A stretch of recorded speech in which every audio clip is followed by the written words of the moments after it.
ध्वनिर्वर्णा पदं वाक्यमित्यास्पदचतुष्टयम् यस्याः सूक्ष्मादिभेदे वाग्देवीं तामुपास्महे।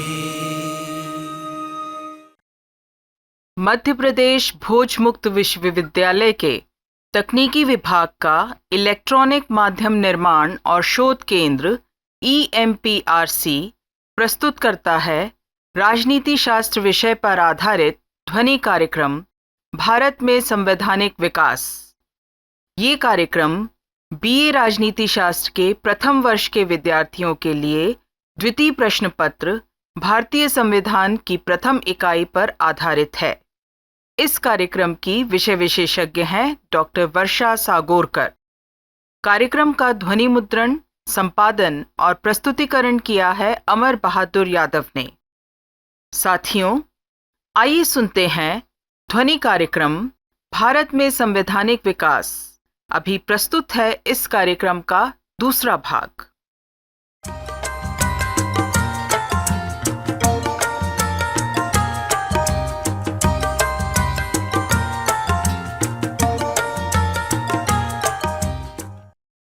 नमस्कार साथियों, भारत का संवैधानिक विकास, जिसके बारे में हमने पूर्व में भी अध्याय में चर्चा की थी और हमने 1773 के रेगुलेटिंग एक्ट से शुरुआत की थी और 1853 के चार्टर अधिनियम और ताज के अधीन भारत में संवैधानिक सुधार पर आकर हमारी चर्चा समाप्त हुई थी। आज हम इसके आगे इस विषय पर चर्चा करेंगे कि 1858 में भारत सरकार अधिनियम क्या था, उसमें क्या क्या सुधार हुए और भारत के संविधान के विकास में इसने क्या योगदान दिया। तो कंपनी से ब्रिटिश ताज के पक्ष में सत्ता का हस्तांतरण कोई आकस्मिक घटना नहीं थी। आपको अच्छे से मालूम था कि 1853 के चार्टर अधिनियम में ही स्पष्ट कर दिया गया था कि ब्रिटिश संसद कोई दूसरा उपबंध करे उस समय तक कंपनी भारत में ताज के अभिकर्ता या एजेंट के रूप में कार्य कर सकती है। फिर भी इस अधिनियम के निर्माण के बहुत सारे कारण थे, क्योंकि ब्रिटिश जनता कंपनी के अधिकारियों की भ्रष्ट और विलासी जिंदगी जो वे इंग्लैंड में वापस आकर बिताते थे के कुप्रभाव से मुक्त देखना चाहती थी। अतः कंपनी के भ्रष्ट शासन का अंत करना जरूरी हो गया था। ब्रिटेन के नए पूंजीपति, व्यापारी, व्यक्तिवादी, प्रजातंत्र समर्थक कंपनी के शासन को भारत जैसे विशाल देश के लिए अनुपयुक्त समझने लगे थे। इसलिए ये अधिनियम लाना अत्यधिक आवश्यक था। इस अधिनियम के जो उपबंध थे वो ये थे कि भारत में कंपनी के शासन को समाप्त करके ब्रिटिश ताज के अधीन रख दिया गया। निदेशक मंडल, नियंत्रक मंडल और गुप्त समिति का अंत कर दिया गया। इनको जो शक्तियां और अधिकार दिए थे उसके प्रयोग का अधिकार ब्रिटिश मंत्रिमंडल के एक सदस्य को सौंप दिया गया। कंपनी की सेनाएं भी ब्रिटिश शासन के अधीन कर दी गई।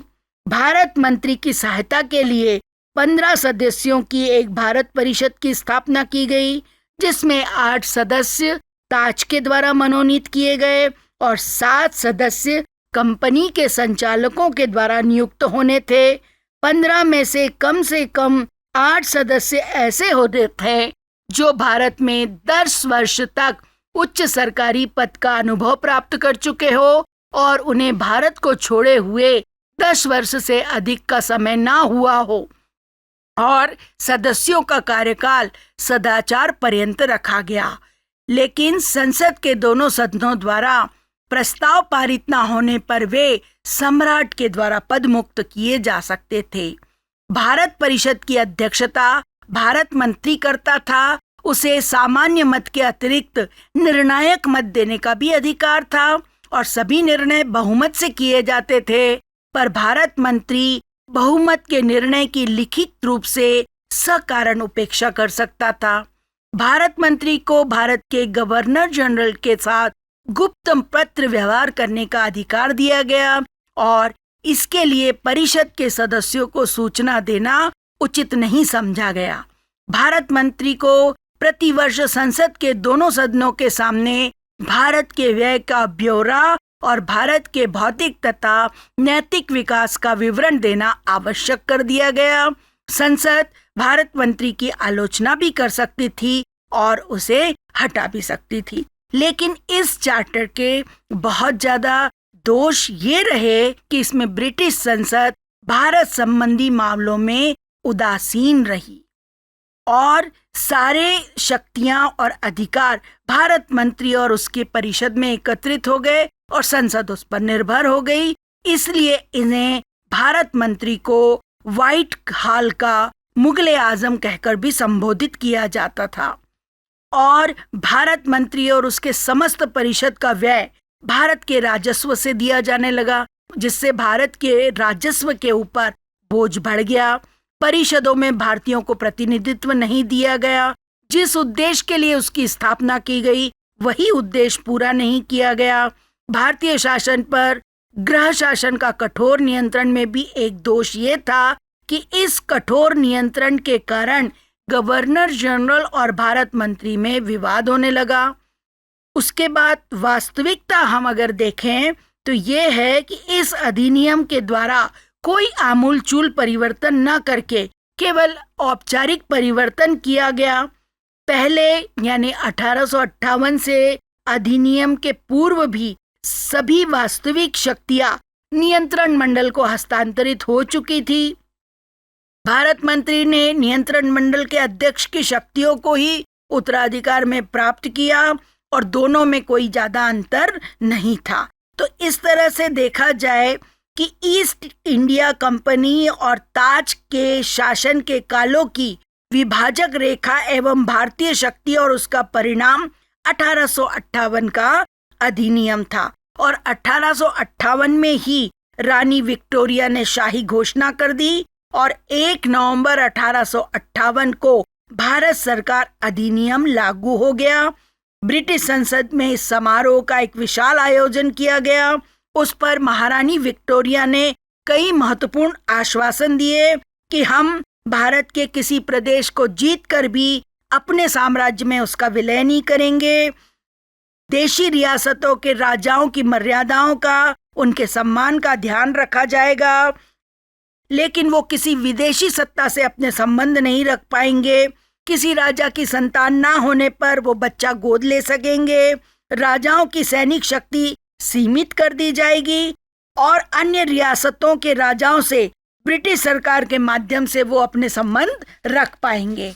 ये बात इसके अंतर्गत की गई और भारतीय लोगों के साथ धर्म, नस्ल, जाति के आधार पर किसी प्रकार का भेदभाव नहीं किया जाएगा। उनकी शिक्षा और योग्यता के आधार पर उन्हें लोक सेवाओं में भर्ती किया जाएगा और भारत के प्रशासन से भारतीयों को संबद्ध किया जाएगा, उनका सहयोग लिया जाएगा। बंदी गृह में जितने लोग बंद थे, जिन्होंने ब्रिटिश शासन के विरुद्ध शस्त्र उठाए थे, उन्हें क्षमा कर दिया जाएगा। ब्रिटिश सरकार भारतीय लोगों के भौतिक और नैतिक कल्याण के लिए काम करेगी। उनकी समृद्धि में हमारा बल, हमारा संतोष, हमारी सुरक्षा, हमारी कृतज्ञता, ये हमारे सर्वश्रेष्ठ पुरस्कार है, ऐसा उन्होंने घोषणा की थी। और जो भी उन्होंने घोषणा की थी उसका भारतीय भाषाओं में अनुवाद किया गया और उसकी प्रतियां सारे देश में वितरित की गई। देश के शिक्षित लोगों ने इसे अपने अधिकारों का महान घोषणा पत्र कहा। इसने भारतीय शासन की एकता को प्रमाणित करने और नए युग का सूत्रपात करने में योगदान दिया।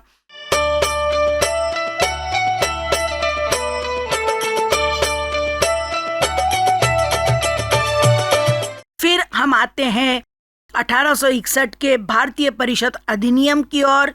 ये सच है कि महारानी विक्टोरिया ने बहुत सारी घोषणा की और यही घोषणा भारत की आधार नीति बनी रही, लेकिन भारतीयों को इससे कोई विशेष लाभ नहीं मिला। भेदभाव की बात चलती रही, भेदभाव होता रहा, उच्च पदों पर उनको प्रतिष्ठित नहीं किया गया, वचनों का पूरी तरह से पालन नहीं किया गया। लेकिन फिर भी ये कह सकते हैं कि भारतीय लोगों को प्रतिनिधित्व देने के लिए 1861 के अधिनियम का निर्माण किया गया। इस अधिनियम के निर्माण का अन्य कारण तत्कालीन कानून निर्माण प्रणाली का दोषपूर्ण होना था और 1853 के चार्टर अधिनियम के अंतर्गत बनी गवर्नर जनरल की विधान परिषद में कोई गैर सरकारी भारतीय सदस्य नहीं था। इसलिए तत्कालीन व्यवस्था में परिवर्तन लाने के लिए 1861 का भारतीय परिषद अधिनियम पारित किया गया, जिसकी विशेष बातें इस प्रकार थी कि गवर्नर जनरल की विधान परिषद सदस्य संख्या में वृद्धि की गई। कम 6 और अधिक से अधिक 12 सदस्य रखे गए, जिनको 2 साल के लिए मनोनीत किया गया। परिषद सामान्यतः सप्ताह में 1 बार बैठक करती थी, परंतु अध्यक्ष द्वारा किसी भी समय असाधारण बैठक बुलाई जा सकती थी। वायसराय बैठक की अध्यक्षता करता था, लेकिन उनकी अनुपस्थिति में वरिष्ठतम सदस्य उसकी अध्यक्षता करता था। 7 सदस्यों की न्यूनतम उपस्थिति से कोरम पूरा होता था और सभी निर्णय बहुमत से लिए जाते थे।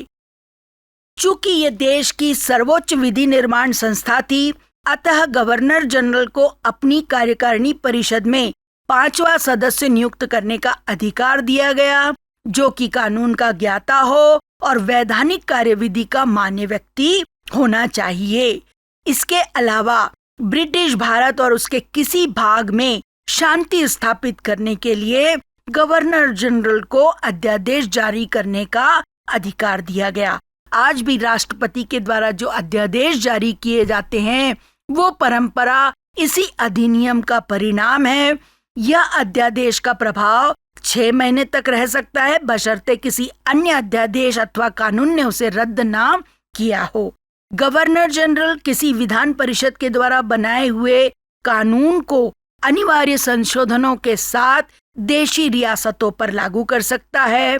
मद्रास और बंबई प्रेसिडेंसी की परिषदों की इसी उद्देश्य से अभिवृद्धि की गई। सभी गवर्नरों को एक एडवोकेट जनरल और 8 सदस्यों को 2 वर्ष या कम से कम 4 वर्ष तक के लिए नियुक्त करने का अधिकार दिया गया और आधे लोग गैर सरकारी होने चाहिए। गवर्नर जनरल को भारत मंत्री की पूर्व अनुमति से विधायी कार्यों के लिए नए प्रांत बनाने, वहां गवर्नर या लेफ्टिनेंट गवर्नर नियुक्त करने का अधिकार दिया गया। इस प्रकार इस अधिनियम की अगर हम समीक्षा की दृष्टिकोण से देखते हैं तो कहा जा सकता है कि 1861 का अधिनियम भारत में विधायी विकेंद्रीकरण की पद्धति का श्री गणेश करने का पहला कदम था। बंगाल, मद्रास और बंबई की 3 पृथक प्रेसिडेंसियों को एक सामान्य व्यवस्था में लाया गया। सभी प्रांतों के ऊपर और देश के सभी निवासियों के लिए सपरिषद गवर्नर जनरल को विधायी और कार्यपालिका सत्ता लागू की गई। स्थानीय आवश्यकता और स्थानीय जानकारी की महत्ता के सिद्धांत को मान्यता दी गई और इस बात को दृष्टिगत रखते हुए हम कह सकते हैं कि 1861 का अधिनियम इंग्लैंड के संवैधानिक इतिहास में 2 कारणों से महत्वपूर्ण है। प्रथम, क्योंकि इससे गवर्नर जनरल को देश की जनता को विधायन कार्य से जोड़ने का अवसर मिला और द्वितीय, बंबई और मद्रास की सरकारों को विधायी अधिकार देकर अन्य प्रांतों में भी इसी प्रकार की विधायी परिषदों की स्थापना का प्रावधान करने और इसने विधायी विकेंद्रीकरण की नीति की आधारशिला रखी, जिसके फलस्वरूप 1937 में प्रांतों को लगभग पूर्ण स्वायत्तता प्राप्त हो गई थी। 1861 का अधिनियम हमारे देश के प्रबुद्ध जनों को संतुष्ट करने में असफल रहा, क्योंकि 1858 की शाही घोषणा की शब्दावली और भावना ने उनमें बहुत अधिक आशाएं जगा दी थी और इस अधिनियम के द्वारा उन आशाओं का तुषारापात हो गया। इसके कारण ये अधिनियम भारत के संवैधानिक इतिहास में महत्वपूर्ण तो है, लेकिन कोई विशेष कदम बढ़ाने में उतना महत्वपूर्ण नहीं रहा।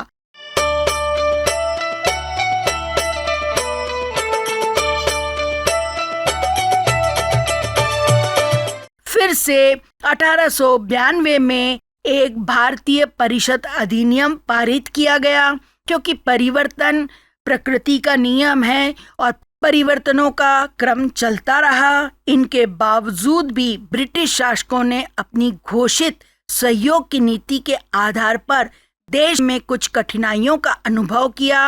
1881 में लॉर्ड नॉर्थब्रुक ने सुझाव दिया कि प्रत्येक प्रांत में कुछ निश्चित संख्या में भारतीय सदस्य होने चाहिए जो देश को प्रभावित करने वाले विधायी उपायों पर परामर्श देने के लिए उपलब्ध हो। वायसराय लॉर्ड रिपन ने भारत मंत्री को सुझाव दिया कि सर्वोच्च विधान परिषद को इस प्रकार से पुनर्गठित किया जाना चाहिए कि जिससे इस देश के लोग संसदीय प्रजातंत्र की दिशा में राजनीतिक प्रशिक्षण प्राप्त कर सके।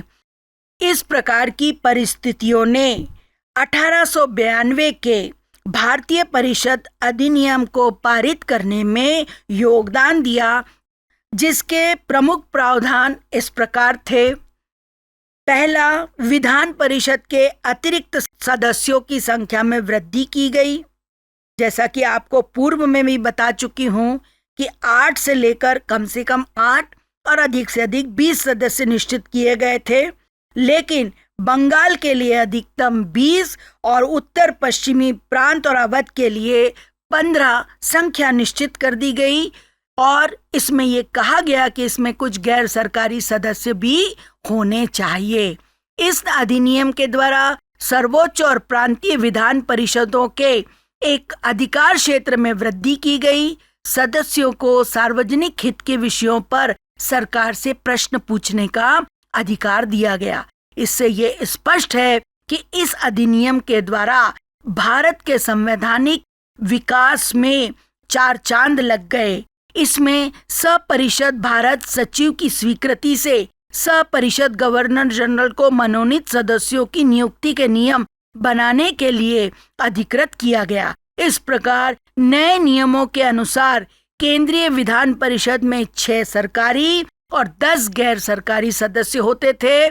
इसमें से 4 सदस्य मद्रास, बंबई, बंगाल, उत्तरी पश्चिमी सीमा प्रांत के विधान परिषदों से चुने जाते थे।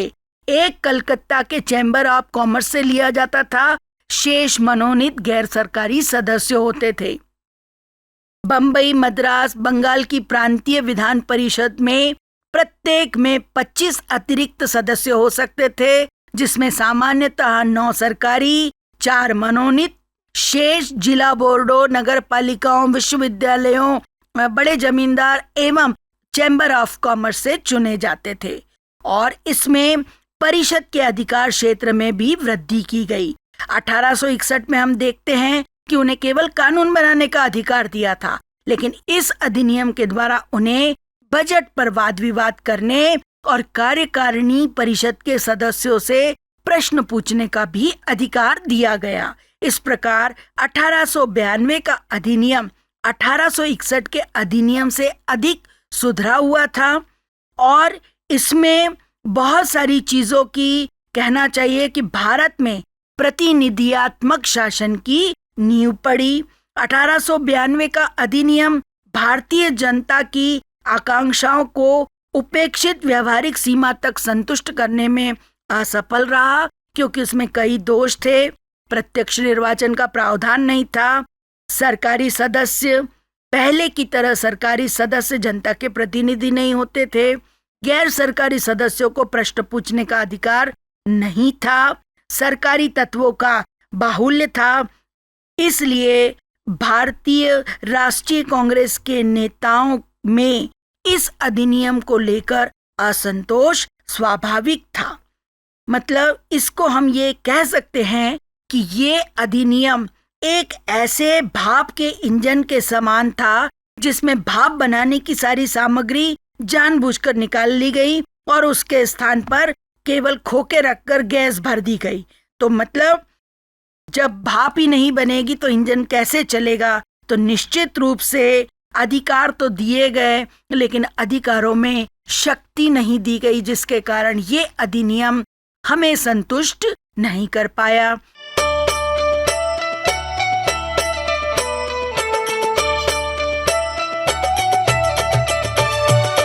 उसके बाद 1909 में फिर से एक भारतीय परिषद अधिनियम, या जिसे आप मिंटो मार्ले सुधार के नाम से भी जानते हैं, वो अधिनियम पारित किया गया। 1892 के भारतीय परिषद अधिनियम के उद्घाटन के बाद तथाकथित सहयोग की नीति में निश्चित रूप से परिवर्तन हुआ। ब्रिटिश राजनीति की कुटिलता अब एक प्रत्यक्ष गवाह बन गई थी। उन्होंने अपनी इस मौलिक अवधारणा को प्रदर्शित कर दिया कि वे वास्तविक प्रतिनिधि व्यवस्था नहीं देना चाहते। उनके साथ देशी लोगों को देशी लोगों से लड़वाकर राष्ट्रीय आंदोलन की शक्ति को दुर्बल बनाने की नीति का पालन कर रहे हैं। 1906 में मुस्लिम लीग ने भी यही मांग उठाई कि विधान परिषदों में मुसलमानों को स्थानों का आरक्षण दिया जाए। वायसराय मिंटो ने उन्हें भारत सरकार की ओर से आश्वस्त किया कि सांप्रदायिक प्रतिनिधित्व के लिए हर संभव कोशिश की जाएगी। ब्रिटिश शासकों की इस नई नीति ने लॉर्ड कर्जन के समय में स्पष्ट आकार ग्रहण कर लिया। लॉर्ड कर्जन ने 1905 में बंगाल का विभाजन करके एक बहुत बड़ा राजनीतिक अपराध किया। पूर्व बंगाल के मुस्लिम बहुल क्षेत्र को पश्चिमी भाग के हिंदू बहुल क्षेत्र से पृथक कर दिया, जिसके कारण भारतीय जनमत ब्रिटिश साम्राज्य का शत्रु बन गया। इंग्लैंड की उदारवादी सरकार भारतीय असंतोष को कम करना चाहती थी, उसमें कुछ सुधार लाने के पक्ष में थी। इसलिए 1909 में संवैधानिक सुधार किया गया और 1909 के भारतीय परिषद अधिनियम को उसके जन्मदाताओं ने मार्ले मिंटो सुधार के नाम से जाना जाता है। इसमें जो उपबंध किए गए वो इस प्रकार है। इस अधिनियम में विधान परिषद की सदस्य संख्या में वृद्धि कर दी गई, यानी अधिकतम संख्या 60 कर दी गई और कम से कम सदस्य संख्या 30 कर दी गई। और सपरिषद गवर्नर जनरल को यह अधिकार दिया कि वो इस संख्या में वृद्धि कर सकता है। प्रांतीय विधान परिषदों का भी विस्तार किया गया। इसमें कुछ सदस्य पदेन, कुछ गवर्नर द्वारा मनोनीत, बहुत सीमित संख्या में विशेषज्ञ और शेष सदस्य पृथक निर्वाचन क्षेत्रों से निर्वाचित होते थे। पृथक प्रतिनिधित्व की व्यवस्था का सूत्रपात किया गया। विभिन्न समुदायों, जातियों, वर्गों और हितों को प्रतिनिधित्व दिया गया। जिला परिषदों, तालुका बोर्डों और नगर पालिकाओं को भी प्रतिनिधित्व दिया गया। मुसलमान सदस्य केवल मुसलमान मतदाता द्वारा ही चुने जा सकते थे। सदस्यों का कार्यकाल 3 वर्ष के लिए निर्धारित किया गया। बम्बई, मद्रास और बंगाल की कार्यकारिणी परिषद की संख्या बढ़ा दी गई और इस अधिनियम ने विधान परिषदों के कार्यों में वृद्धि की और बजट में बहस के लिए विस्तृत नियम बनाए।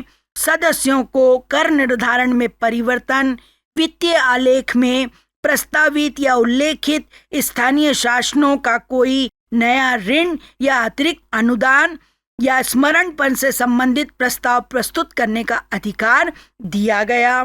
इस अधिनियम ने वायसराय की कार्यकारी परिषद में एक भारतीय सदस्य का प्रावधान किया, यानी यह पहली व्यवस्था थी जिसमें किसी भारतीय को रखा गया।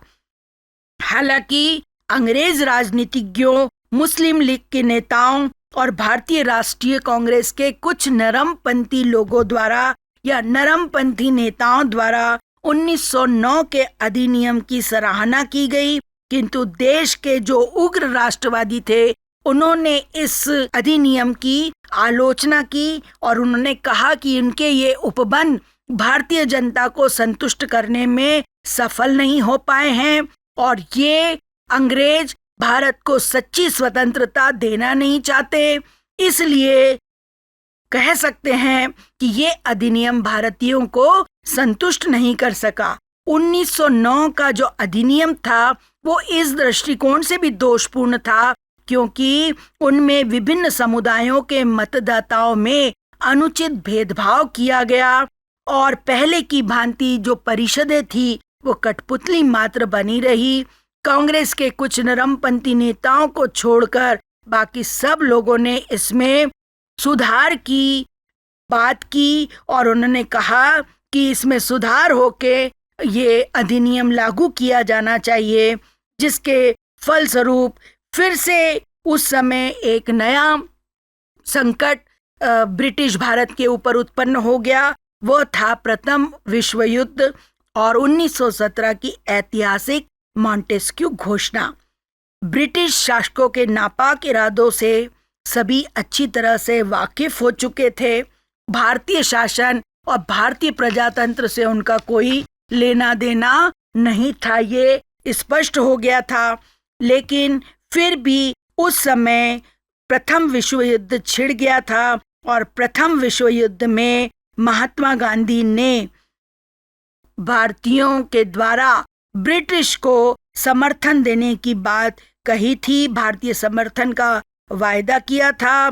मांडले जेल से छूटे हुए बाल गंगाधर तिलक ने स्पष्ट रूप से कहा था कि संकट की ऐसी स्थिति में प्रत्येक भारतीय, चाहे वो छोटा हो अथवा बड़ा हो, संपन्न हो या गरीब हो, उनका कर्तव्य है कि वो सम्राट का समर्थन करे और अपनी पूरी योग्यता से उनकी सहायता करे। इसलिए कांग्रेस ने 1914 में होने वाले मद्रास के अधिवेशन में इस संकट के समय अंग्रेज शासन को पूर्ण सहयोग देने का प्रस्ताव पारित किया और इस अधिवेशन में मद्रास के गवर्नर लॉर्ड पेंटलैंड की उपस्थिति विशेष आकर्षण थी। ब्रिटेन के युद्ध प्रयासों में भारत ने जन और धन दोनों से मदद की। प्रधानमंत्री एक्सवेल और उप प्रधानमंत्री मॉन्टेस्क्यू ने इसकी बहुत सराहना की। केंद्रीय विधान परिषद द्वारा 1915 में एक प्रस्ताव पारित करके ये मांग की गई कि भारत को अन्य देशों के समान साम्राज्य सम्मेलन में प्रतिनिधित्व मिलना चाहिए। उनकी इस प्रार्थना को स्वीकार कर लिया गया। भारत ने केंद्रीय युद्ध परिषद व 1917-18 में हुए अधिवेशन में भाग लिया।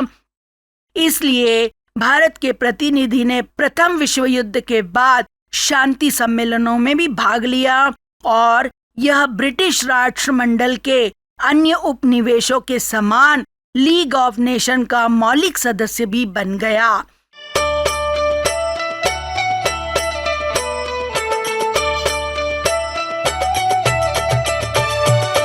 उन्नीस 1915 में अपनी मृत्यु के कुछ समय पूर्व गोखले ने भी भारत मंत्री लॉर्ड विलिंगटन को कुछ सुझाव भेजे थे ताकि उन्हें आगामी अधिनियम में स्थान दिया जा सके।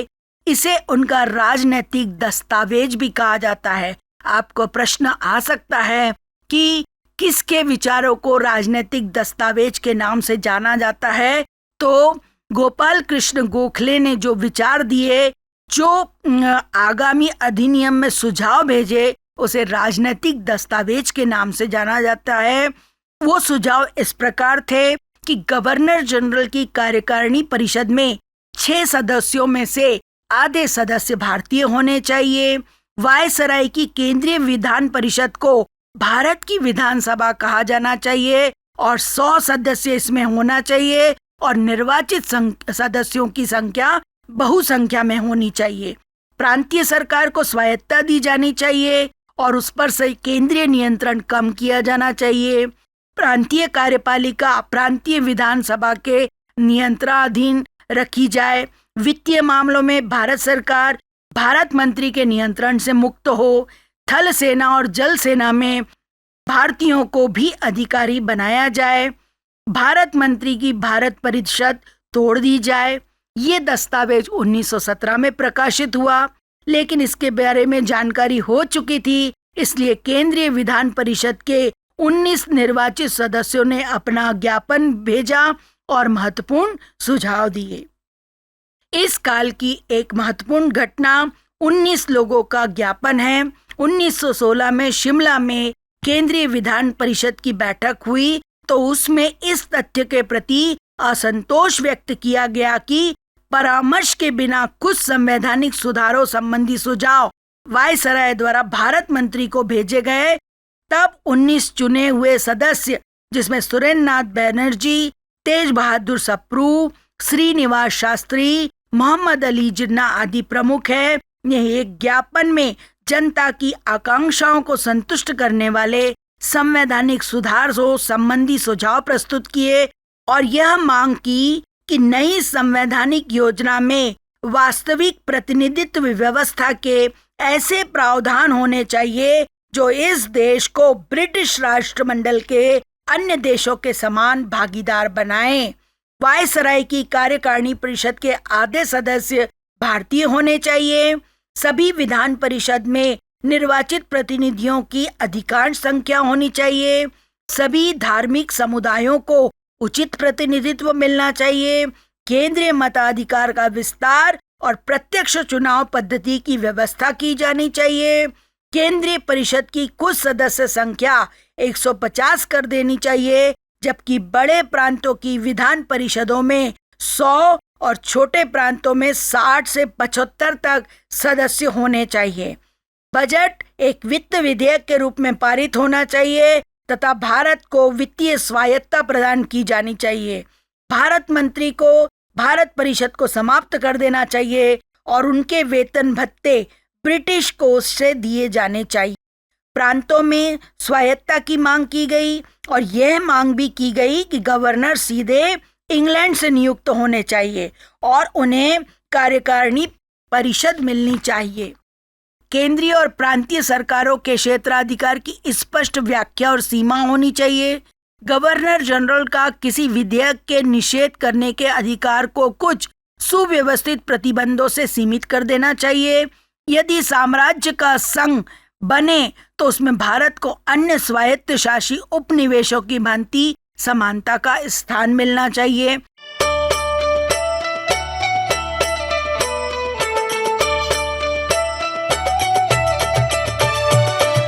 इस संबंध में दिसंबर 1916 में कांग्रेस लीग समझौते का हवाला देना उपयुक्त होगा। मोहम्मद अली जिन्ना और तिलक के प्रयासों के कारण लखनऊ में ये समझौता हो सका। इसे हिंदू मुस्लिम समझौता भी कहते हैं। कांग्रेस और मुस्लिम लीग ने एक साझा कार्यक्रम बनाया कि निकट भविष्य में ब्रिटिश सरकार भारत को स्वशासन प्रदान करे, केंद्रीय विधान परिषद के 150 सदस्य हो और उसमें मुसलमानों के लिए स्थान सुरक्षित किए जाए। प्रांतीय विधान परिषद में सदस्यों की संख्या बढ़ाई जाए, कम से कम 50 और अधिक से अधिक 125 होनी चाहिए। मुसलमानों के स्थानों का आरक्षण बना रहना चाहिए। केंद्रीय और प्रांतीय विधान परिषदों के सदस्यों को अधिकार बहुत अधिक दिए जाएं ताकि वे प्रस्ताव रखने और बजट पर बहस करने में सक्षम हो सके। गवर्नर जनरल की कार्यकारिणी परिषद के आधे सदस्य भारतीय होने चाहिए। दिल्ली स्थित भारत सरकार लंदन स्थित भारत मंत्री के नियंत्रण से मुक्त हो। भारत मंत्री की भारत परिषद तोड़ दी जाए। ICS अधिकारी प्रांतों के गवर्नर नहीं होने चाहिए। प्रतिष्ठित जनों को गवर्नर बनाया जाए। प्रांतीय सरकारों को अपने कार्य क्षेत्र में स्वायत्तता होनी चाहिए। इस समझौते की सब जगह प्रशंसा की गई और इसे कराने का श्रेय मुस्लिम लीग के अध्यक्ष जिन्ना और कांग्रेस के नेता तिलक को दिया जाता है। लेकिन इसका एक आपत्तिजनक बिंदु ये भी था कि कांग्रेस के नेताओं ने मुसलमानों के लिए विधान परिषदों में आरक्षणों की मांग मान ली, जिसका वे 1909 में कड़ा विरोध कर रहे थे।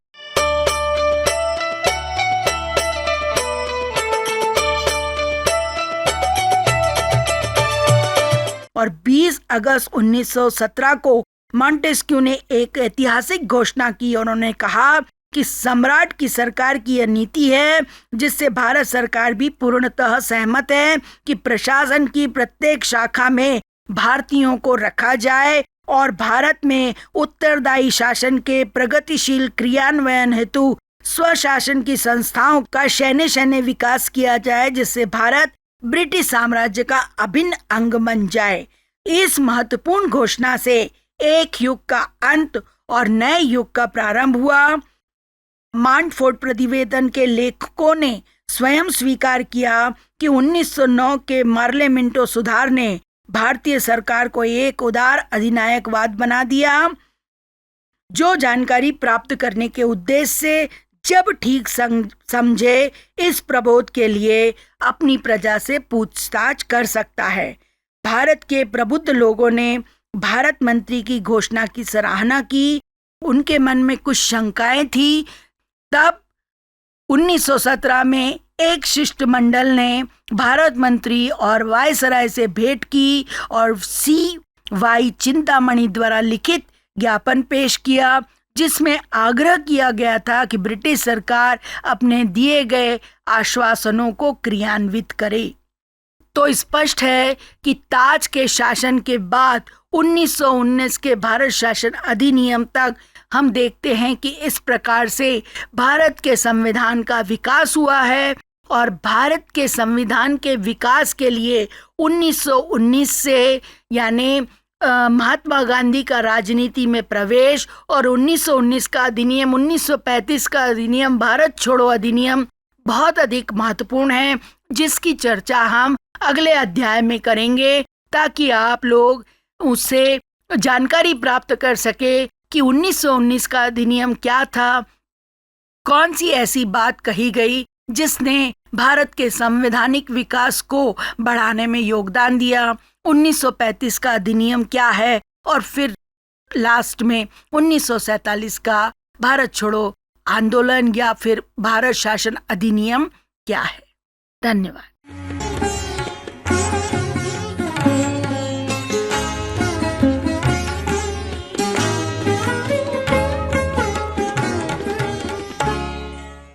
आप सुन रहे थे BA राजनीति विज्ञान प्रथम वर्ष के विद्यार्थियों के लिए द्वितीय प्रश्न पत्र भारतीय संविधान पर आधारित ध्वनि कार्यक्रम भारत में संवैधानिक विकास।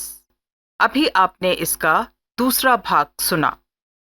इस कार्यक्रम की विषय विशेषज्ञ एवं वार्ताकार थीं डॉक्टर वर्षा सागोरकर। निवेदिका थीं डॉक्टर अनीता कौशल।